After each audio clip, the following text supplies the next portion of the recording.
Bonsoir à tous et bienvenue dans ce point de l'actualité. Le président de la République, Alassane Ouattara, a reçu ce mercredi le ministre portugais des Affaires étrangères. Les échanges ont porté essentiellement sur le renforcement de la coopération entre les deux pays. Le point avec Jérôme Kofi-Abolin.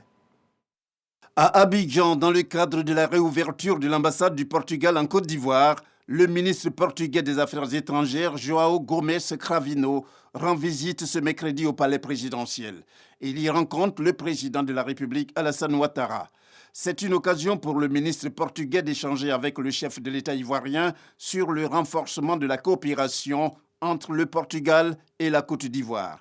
J'ai eu l'opportunité d'écouter de la part de son Excellence le Président de la République sa vision sur la région, sur toute la région, sur l'état de l'économie et les perspectives économiques pour la Côte d'Ivoire.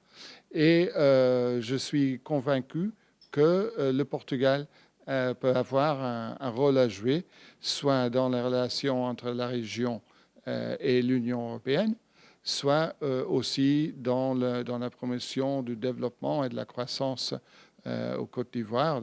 D'ailleurs, les dernières années ont été des années excellentes en ce qui concerne la croissance, ce qui est très attirant pour les entreprises portugaises. Et je suis convaincu que dans les prochaines années, on verra de plus en plus d'entreprises portugaises présentes. Le ministre portugais des Affaires étrangères fait savoir en outre que la réouverture de l'ambassade du Portugal à Abidjan constitue un symbole fort pour parler de l'importance que les deux pays accordent à leurs relations.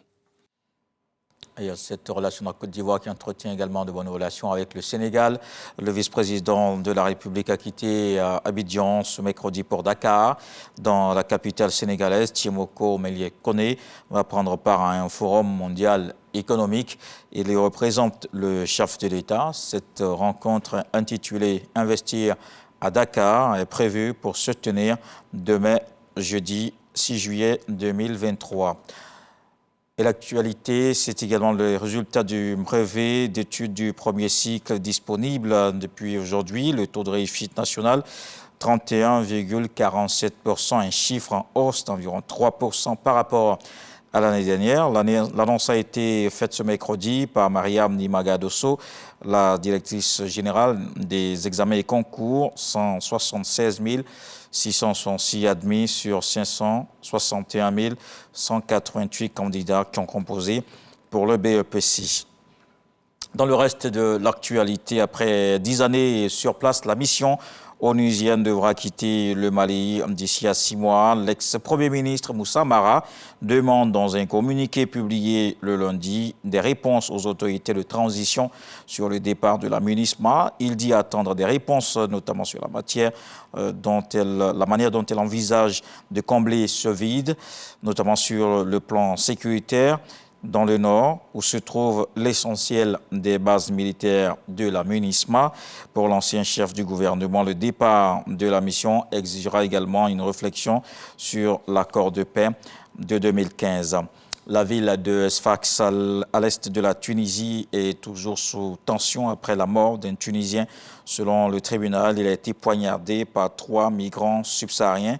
3 suspects qui ont été arrêtés et placés en garde à vue. Ce crime s'est déroulé après plus de 2 semaines de tension dans cette ville, devenue la plaque tournante des départs irréguliers vers l'Italie. Des échauffourées ont eu lieu dans plusieurs quartiers entre Tunisiens et migrants subsahariens. Le président de la République, Kais Saied, a déclaré ce mardi soir dans un communiqué que la situation à Sfax n'est pas normale et qu'il faut imposer le respect de la loi. Une explosion signalée dans un tribunal de Kiev. Le ministre ukrainien de l'Intérieur annonce l'envoi sur place de secours, des équipes d'enquêteurs, des forces spéciales, des experts en explosifs et les autres services nécessaires sont sur place.